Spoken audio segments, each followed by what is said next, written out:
नमस्कार, देशोन्नतीमध्ये मी ऐश्वर्या शिंदे आपलं स्वागत करते। लाखो केंद्रीय कर्मचारी आणि सेवानिवृत्तीधारकांना 8व्या वेतन आयोगाची प्रतीक्षा आहे।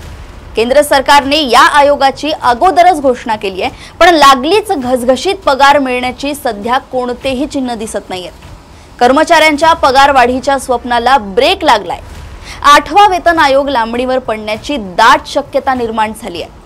या कारणामुळे कर्मचाऱ्यांच्या चेहऱ्यावरील हास्य लोप पावले।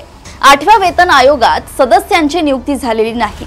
केंद्र सरकारने जानेवारी 2025 मध्येच आयोगाची घोषणा केली होती, पण आयोगात किती सदस्य असतील, कोणते तज्ञ असतील, सरकारच्या कोणत्या खात्याचे मंत्री त्यात असतील याविषयीची रूपरेषा अद्याप समोर आली नाहीये। या सर्व घडामोडींमुळे 8व्या वेतन आयोगाच्या अंमलबजावणीला उशीर होत असल्याचं समोर येतंय। वेतन आयोगाचे गठन करणे ही एक मोठी किचकट आणि दीर्घ प्रक्रिया आहे।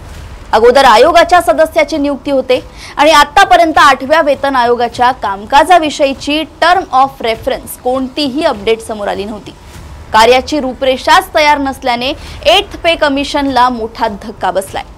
8व्या वेतन आयोगाबाबत कोणतीही वित्तीय तरतूद करण्यात आली नाहीये। आयोगासाठी बजेट नसल्याचं समोर आलंय। वेतन आयोगामुळे सरकारवर मोठा आर्थिक बोजा पडतो।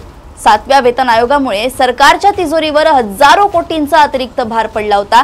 आताही 8व्या वेतन आयोगासाठी मोठी आर्थिक तरतूद करावी लागणार आहे। 8व्या वेतन आयोग लागू करण्यासाठी जवळपास 3 वर्षे लागू शकतात, म्हणजे 2028 पर्यंत वेतन आयोग लागू शकतो।